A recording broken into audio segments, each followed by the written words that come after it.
Polarnost naše svijesti ljude stavlja neprestance u konflikt između dvije mogućnosti. Da bismo realizirali jednu, moramo odustati od druge. Tako nam uvijek nešto nedostaje i nikad nismo cijeli.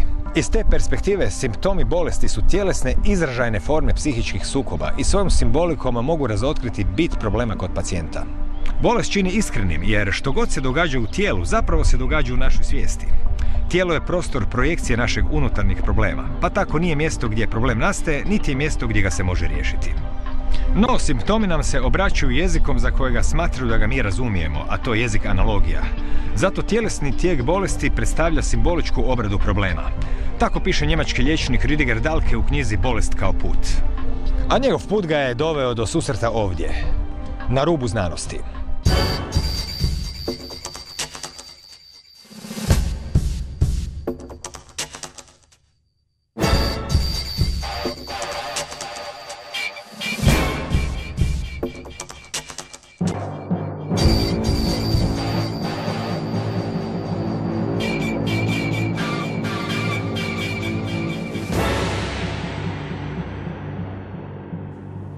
Dobar večer. Ruediger Dahlke liječnik je koji u Minhenu studirao medicinu, potom se obrazovao za prirodno liječenje i proučavao razne smjerove psihoterapije, te je u Donjoj Bavarskoj u Schornbachu sa suprugom osnovao centar za liječništvo.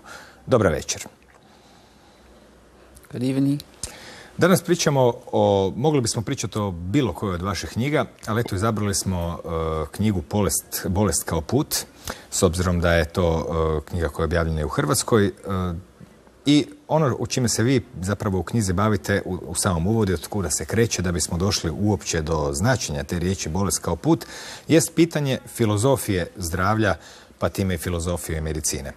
Pa na koji način i u kojoj mjeri danas postoji ili ne postoji primjena i uopće u svijesti ljudi ideja neka o filozofiji zdravlja, kako stvari na tom polju stoje kod školske medicine, kako kod prirodne, alternativne i slično.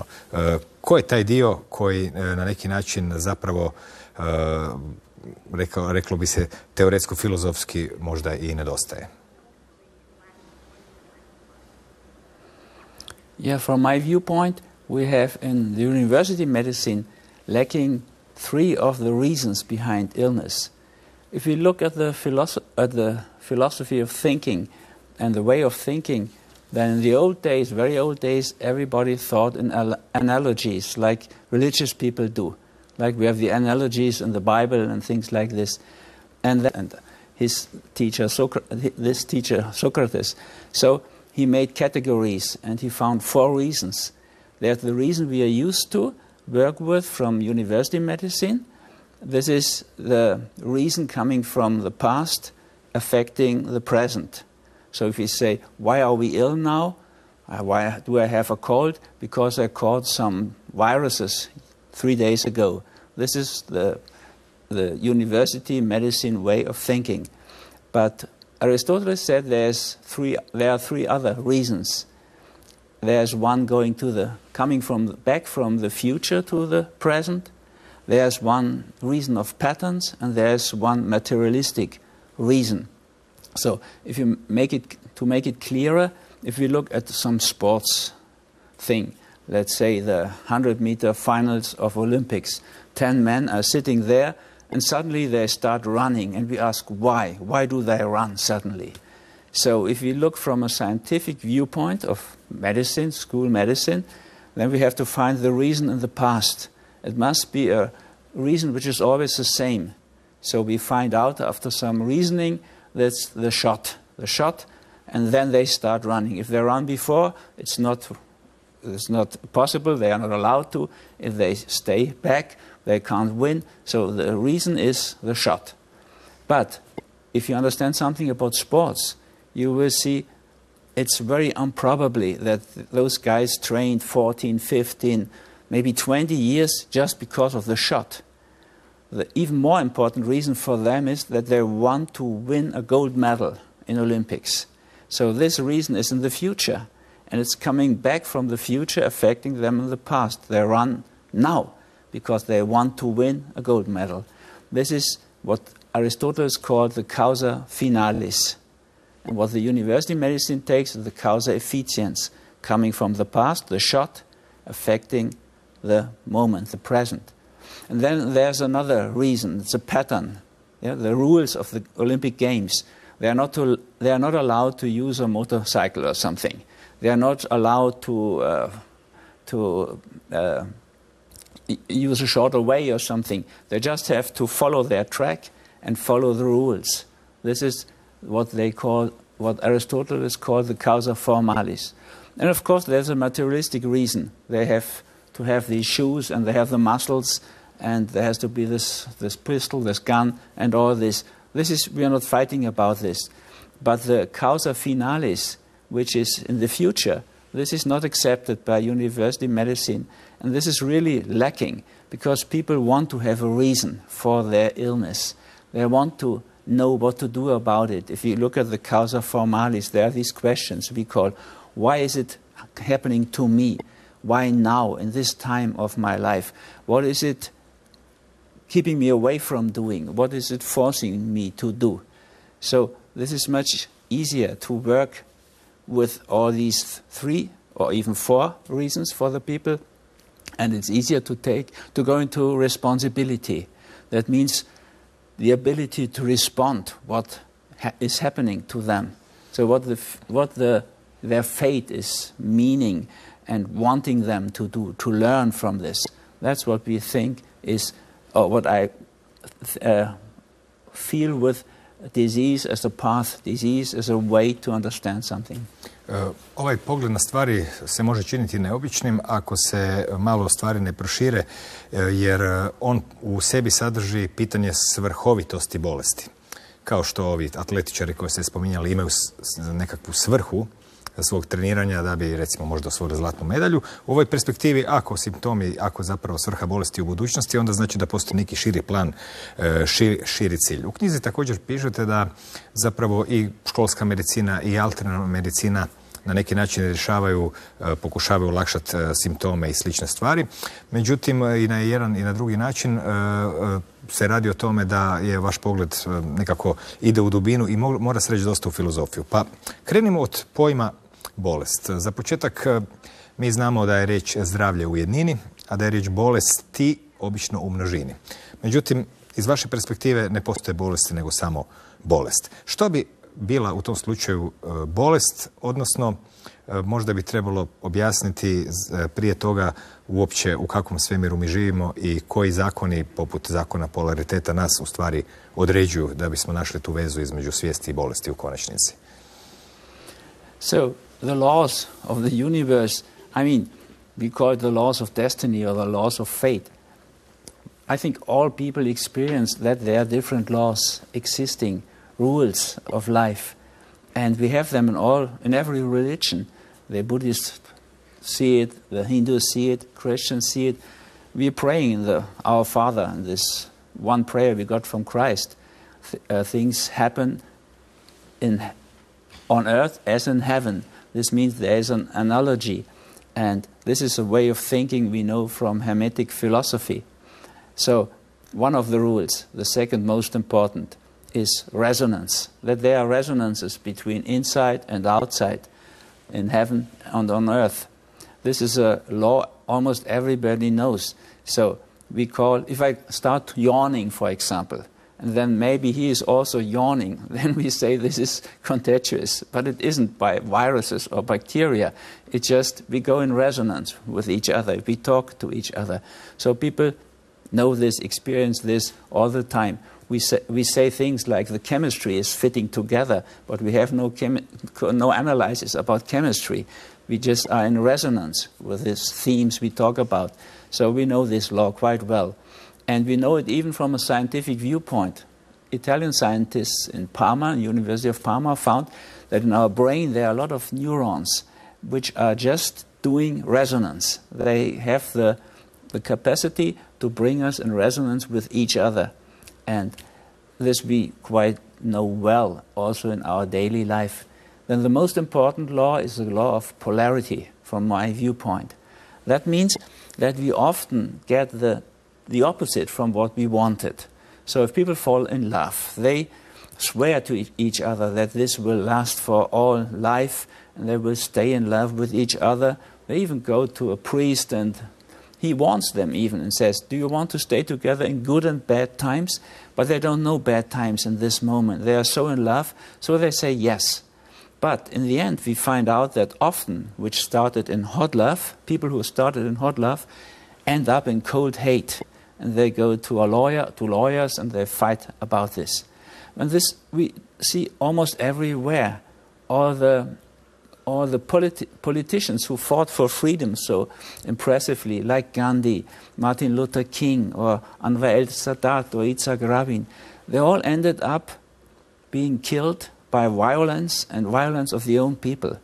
So we have it on a small basis. If we have Christmas evening, the feast of peace and love, and everybody tries to be in peace and with love. And if you, as a young doctor, you work in psychiatry or surgery, you have hell of an evening on this very holy moment.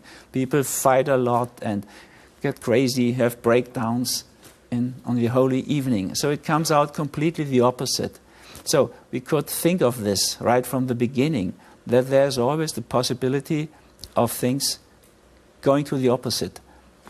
The most important law. We know this from physics also. They know for sure that there's to every electron there's a positron too.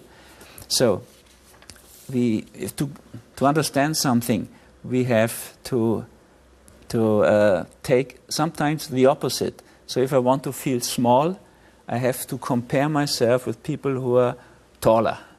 So small needs tall, good needs bad. How could we be good if there wasn't something bad, like the devil? Kako se taj zakon polarnosti odražava na pitanje bolesti? Yeah, for example, everybody wants to be healthy. If you ask people on New Year's Eve what they want most, they say health. And if you look at them, they do almost the opposite. They do things which they eat wrong, and they don't move, and they don't relax, and don't give themselves time for regeneration and all this. So they often do the opposite. In all parts of the world you can see, of our daily life you can see this. And we know this from experience. If you want to really exhale, you have to inhale afterwards. If you want only daytime, and you stay up and you don't sleep in the night, then the longing for sleep is becoming so strong that you really fall asleep. Drugim riječima, ovdje u stvari pričamo o temeljnoj odlici svijesti, ljudske svijesti koja se nalazi u svijetu dvojnosti i zapravo mi stalno u životu moramo donositi odluke između nečega. Rat ili mir, hoću li lijevo, hoću li desno, volim li ovo i najčešće ako nešto voliš onda ono drugo ne voliš. I u recimo u jungovskim terminima se zna reći da ti dijelovi koje ti nisi odabrao kao svoj identitet, oni ostaju neartikulirani i oni postaju ono što je on nazvao sjenom. Kakva veza sad uzročno-posljedične, bez obzira da li stizala iz prošlosti ili budućnosti, postoji između te sjene i onog što će kasnije postati bolest?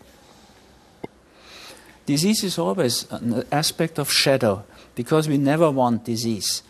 And we get disease because something is in our consciousness not understood. So if you understood everything and could react to everything properly, it needn't sink to the shadow, as we call this. So the body is more or less the stage for the things we don't accept in our consciousness. So if you understand, for example, that you have got enough and you don't want to hear anything anymore, and you just want to close down because it was too much for you, and you express this, it's okay. But if you don't express it, you will have it in the body. The nose will be shut, your throat will be shut, and you get this what we call a cold. This is a picture of just being closed up to your surroundings, and the only thing which is coming out is aggressions, like coughing, coughing and bringing out, like sniffing and things like this. They are more or less, coughing is more or less aggressive. So the body is the stage which makes clear what is going on and what you need. And this also is true to more important diseases. So if you don't accept that you have to grow. Your heart has to become wider and more open. And what Christianity is telling us, to love everybody like we love ourselves. So you need a big heart for this. And the second most important sentence in Christianity is that we should love our enemies. So a lot of people have need a lot of space in their heart to love all the enemies. They have to let them into their heart.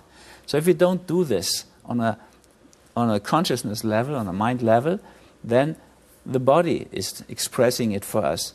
And the heart is becoming bigger and bigger and bigger in old ages, until we call it a heart insufficiency. The heart is not enough, working enough. So we make X-rays and we see, this big heart. The big heart is not the problem if it's on the consciousness level. There we should develop a big heart of love. This is the same in Buddhism, this is the same in Hinduism. So all religions are similar to this. But if you don't do this on this level, our body comes, and then you will free the body from this task. The body has to express only what we don't want to see, what we don't want to accept in consciousness. And this then becomes a shadow part of us. So we put light into the shadow, and so we can solve this.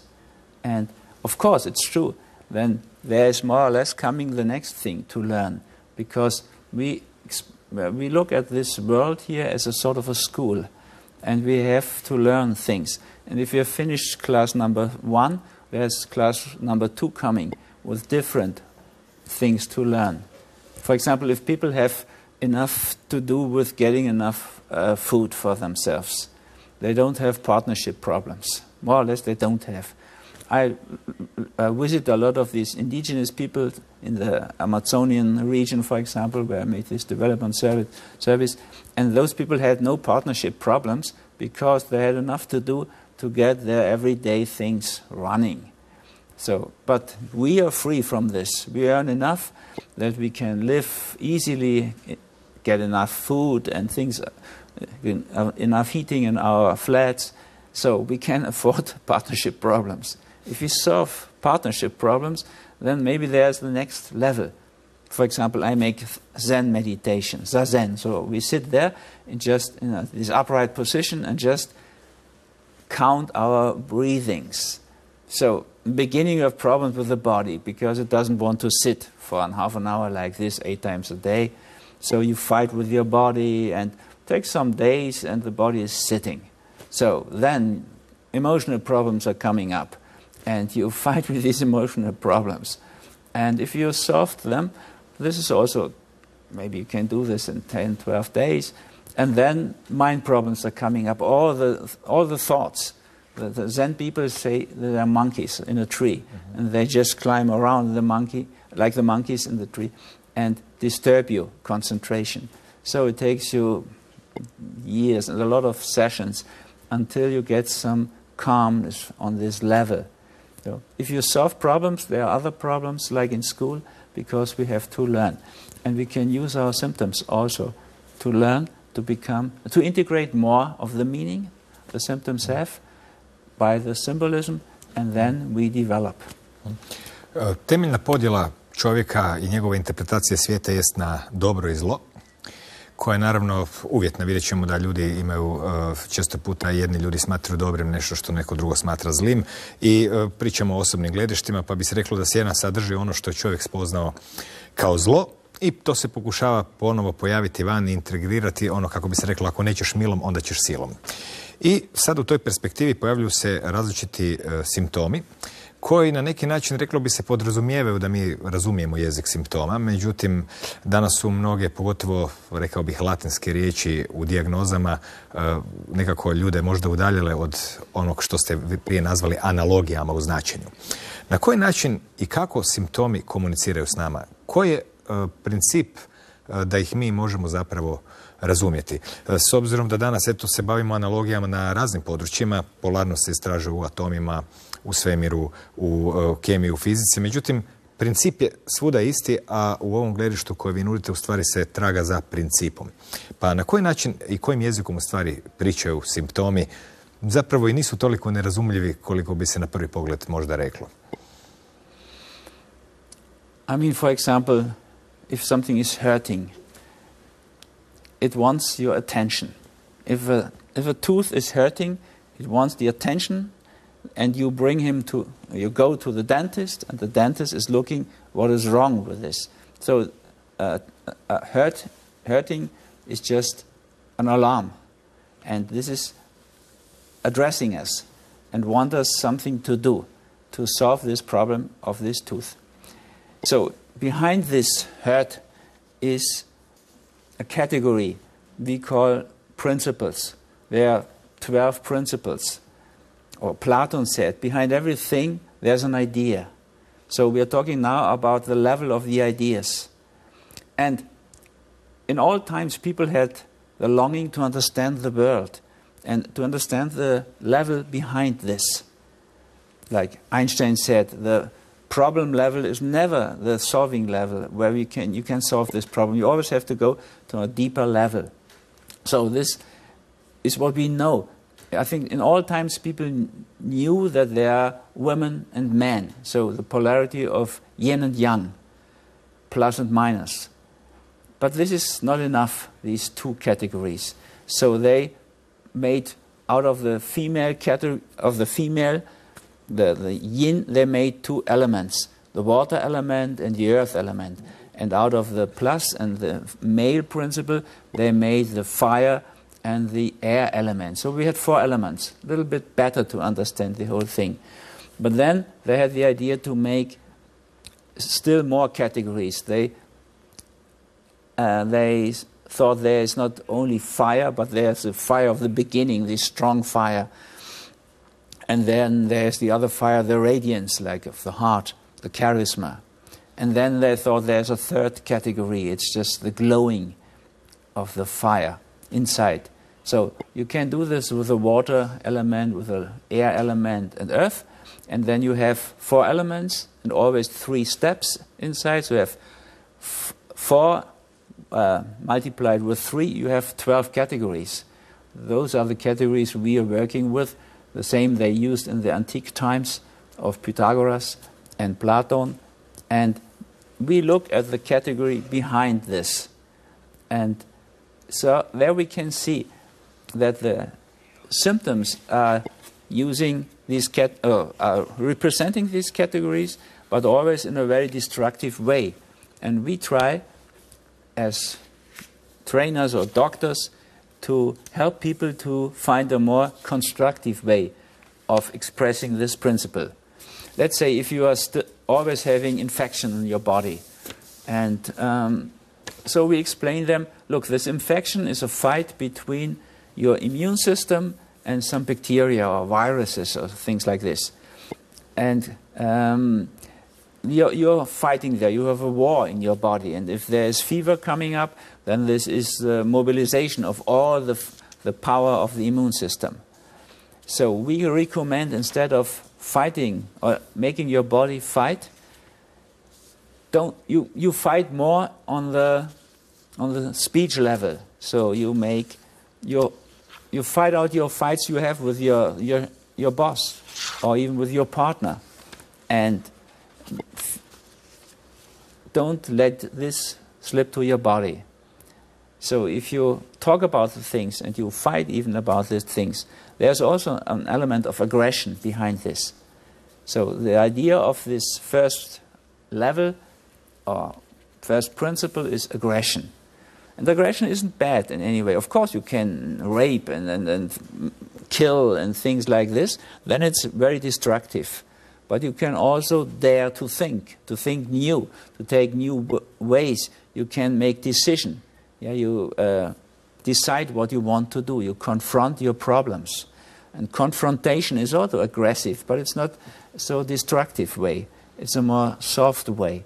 So this is what we tell someone who has a lot of infection problems. Just be more courageous in your life, more daring, and you fight your wars, and you confront your problems and the hot things in your life. So this is how we try to use this level of ideas behind what we see.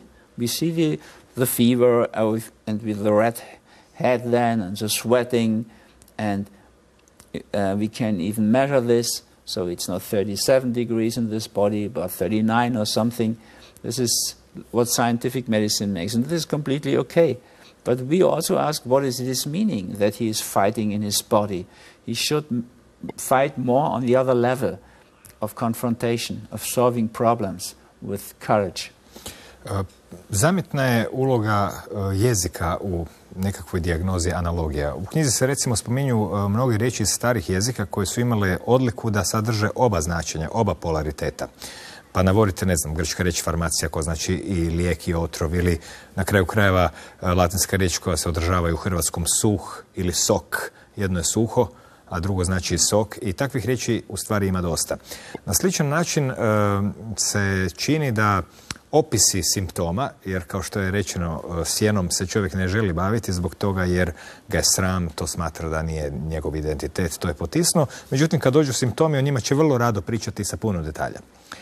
Kada se priča o simptomima, dolazimo do pitanja jezika. Na koji način ljudi i nehotice kroz jezik izražavaju bit i možda pravi uzrok simptoma koji bi dolazio iz ove, kako smo već rekli, sjene, odnosno neprihvaćenog dijela sebe? Yeah, I think this is the longing for people to find solutions, and they really tell you what is happening. If you learn to listen to people, you find the solution in their speech.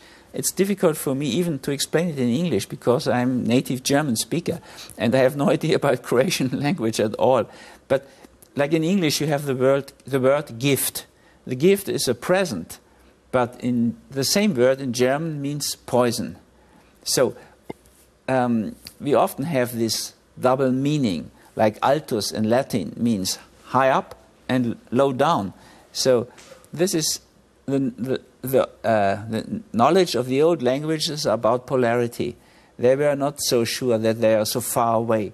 We today, we think good and bad are far away, but in reality they are much nearer together than we think. And also illness and health are very near together because we always can use illness to become healthy by solving this problem. So they are much nearer together. So if you look at your own life, everybody listening now to us, you find moments when you had an illness, and if you look back today to this illness, you think, oh, it helped me a lot. For example, when I came from northern part of Germany by divorce of my parents to the southern part of Germany, because my mother decided for a man from southern Germany. So I couldn't really understand the language in school, and the other people, boys didn't want to play with me soccer. So I had to find something else to get my place there. And I went to skiing, and I really got a skiing athlete very fast. And when I won these ski races, I was someone. They said, not this guy is from Russia and we don't like him. They said, oh, this guy which is in the paper is in our class. And I could be proud winning these silver things there, these vases. And so I was very fond of skiing. Then my parents said, you know, in our family we study. It was quite good with your skiing, but now it's enough. You don't become a skier. There's nothing for you. But I wanted to become a skier and didn't give up. And then I got the help of fate 3 times, just one after the other. I broke my left leg, then I broke my right leg, and then I broke my right shoulder. And I was really, really frustrated then. And I fell out of this cadre of people who were trained for these ski races. And I was so unhappy. If I look back today, it was the best thing which could happen to me, because I couldn't understand that I wasn't made for a ski athlete. And now I'm quite happy, being 66, to be a doctor and made my career and do the medicine. I did it. And being in school or something, I would really be pissed with this. So I'm quite happy looking back for these 3 accidents. And I have never had an accident before and never one after this. After the 3rd time, they put me in plaster, you know, like this Nazi greeting thing. And I couldn't sleep for 9 weeks because if I lay on my backside, the blood was running out and it was really itching. I couldn't sleep. I couldn't lay on the side. It was really a horror time. And I tried with my left arm, which was the only one free. Everything else was plaster. I tried to fight bleaching. And after 9 weeks, the skiing career was over. I realized, left leg, right shoulder. The next thing would be my neck if I go on like this. So I stopped this. And looking back, I'm quite happy that I could stop it. No, ljudi kada govore o simptomima zapravo se vrlo precizno izražavaju. U raznim knjigama koje se bave tom materijom nalaze se razne primjere, kao kad čovjek dođe i kaže pun mi je nos svega, sve je na mojim leđima, guši me. I to su takvi metaforički izrazi koji objašnjavaju njegovu situaciju u životu, a zapravo na neki način, kao što ste rekli, bolest čini čovjeka iskrenim, pa onda na neki drugi način kaže što ga u stvari muči. Na koji način u stvari se iz te perspektive u kojoj zapravo bolest nas želi učiniti cjelovitim i zato ona iz budućnosti u stvari je taj trenutak kada će čovjek biti cjelovit, mora se prethodno svaki razboliti na ovaj ili onaj način. Na koji način u stvari čovjek može, kada jednom je odlučio tako razmišljati, pristupiti tim simptomima? On naravno može za početak se zapitati postoji li neka analogija između bola u njegovom tijelu i nečeg što mu se događa u životu ili možda neka analogija po pitanju nastanka bolesti i slično. No, kad je jednom to ustanovio, sad se nameće pitanje opet treba li se boriti ovaj put ne protiv simptoma, nego protiv sjene ili nečeg drugog, ili na neki način to prihvatiti ili možda čak i kao najjednostavniji i najnevjerojatniji odgovor možda tek promatrati i ništa više. Koji bi od tih puteva zapravo bio najprihvatljiviji po vama? The most important thing, as you said at the end, is just to accept it, to see it's okay like this, and then to accept it, and to understand it. And then it could be changed. But the most important thing is just to look at it, understand this is my symptom, it's my resonance to this, the second most important law. I don't get by chance anything, I just get the things I have to learn. And if I can see this, accept this, then there's a chance to change it by finding a better solution. Yeah, like if I look at me breaking my bones 3 times, this was from the principle. If I look back there today, I would say this is an Uranic thing. So it would be good to live originally, more original, more also accepting the strange things, going new ways. And in a way I did this in medicine later. Yeah, all these accidents show me that I should get out of this continuity of just thinking skiing and training skiing and winning these silver metal things there. This pokal, I don't know the English word. So if the winner gets these ridiculous things you can't use for anything. But you are fond of it, you're proud of it. So it was a one-way road for me. And I had to get out of this, do something completely new, completely different. And I did this in a way later. And language wants to, or helps us to find out this, to be, with this principle, to be more original, to go new ways and jump out of the things which are given by the mainstream. So this is one very, this is the 11th principle, the 11th stage of ideas or archetypes. So it's good to understand what is behind the level of the ideas. And from this I can find that an accident belongs to this 11th principle, and a very strange solution also belongs to this. And getting a new way, jumping out suddenly, being spontaneously, it's also in this principle, and it's much more constructive and much more helpful to do it like this and not going on with accidents. And the knowledge of the people knows this, and they say in Germany one accident is coming seldom alone. So if you don't understand after the first accident, you get a second and a third, like me, until I understood.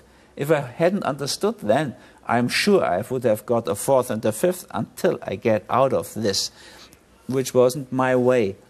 So we even call this, or the people's knowledge calls it, the law. I don't know the English word. So the law of the series, or something like this. Yeah. So there is no law of a series. It's just you get the same things as long as you don't understand it. It's like, if you don't learn to swim, you stay a person which can't swim until you learn to swim. Mm-hmm. So if you don't went through puberty, you stay, you are not becoming grown up. Mm-hmm. And even if you are 70, you are not grown up if you haven't gone through puberty. You have to learn this to become, and you behave like a grown up. You can rationalize this. Mark Twain did it in a very nice way. He said, when I was 14, I was so ashamed of my father. This guy was so painful, and I was so ashamed of this guy. But then, 7 years later, when I was 21, I was quite astonished how much this old guy had learned in only 7 years. Vratimo se za kraj opet, spominjali smo simptome. Ti simptome o kojima pričamo su stvari ono što se inače zove bolestima. U ovom slučaju su to simptomi. Spominjali smo već sjene našeg neizraženog dijela. Simptomi naravno nas tjeraju da mijenjamo ponašanje, doživljavamo promjene, dvije vrste. Ne možemo više raditi što smo htjeli i moramo nešto drugo. Također je zajedničko simptomima suprotnih polova da oni mogu imati slična značenja. Recimo zatvor ili proljev mogu recimo slučajno imati istu poruku poziva na otpuštanje i zapravo svaka bolest ili simptom za svakog čovjeka je ipak malo drugačija, njegova neka osobna priča.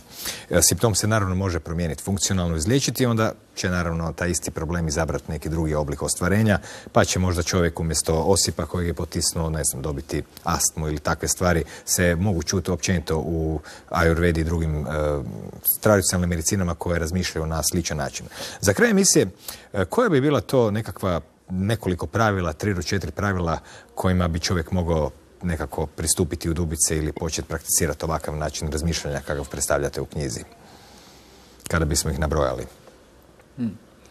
Yeah, you can first take the second most important law, the law of resonance, and know that you don't get anything by chance. You get only things you have to learn which are a task for you. You can, to get behind this, you can ask yourself, when did it start? When was it the first time? The first coughing attack of my asthma? Or when is it coming now all the time? This is the third most important law, the law of the beginning.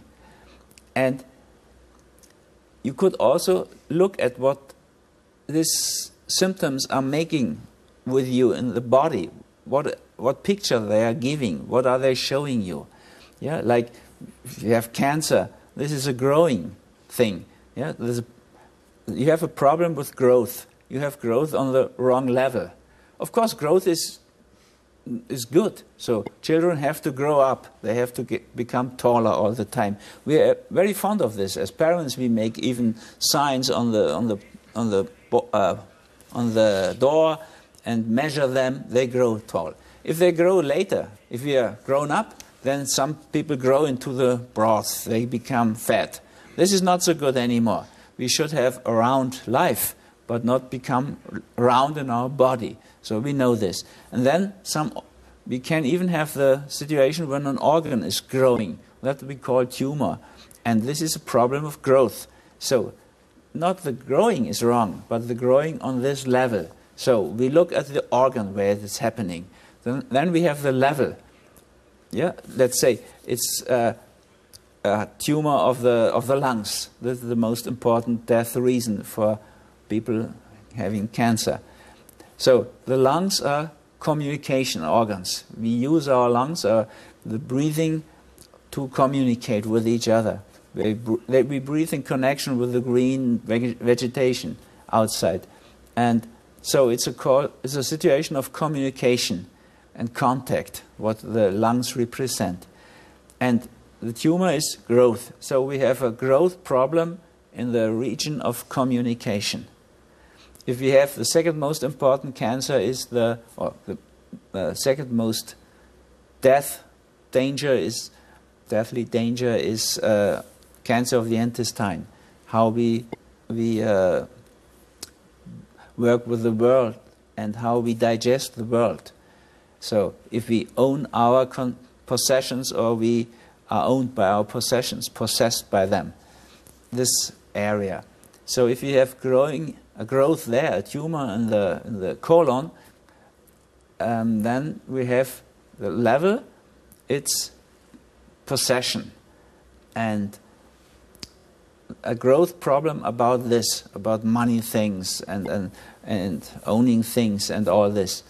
So we have the level of the organ shows us where the problem is situated, on which level, and we look at the problem, we see this is a problem like of growth. With the infection we had a problem of aggression. Što kada jednom čovjek sagleda svoj simptom i na neki način simbolički analogijom prihvati njegovu poruku? Što onda? When you accepted the thing, then you find out where you could live this growth on a more constructive way. So you learn to communicate, to defend yourself, to be... You could also put this on the level of possession, how you grow with your possessions, how you use them for growth of your soul, of your mind. Yeah, you can find a more constructive way of expressing the idea behind the illness on the level which is shown where you have the growth, the lung or in the intestine.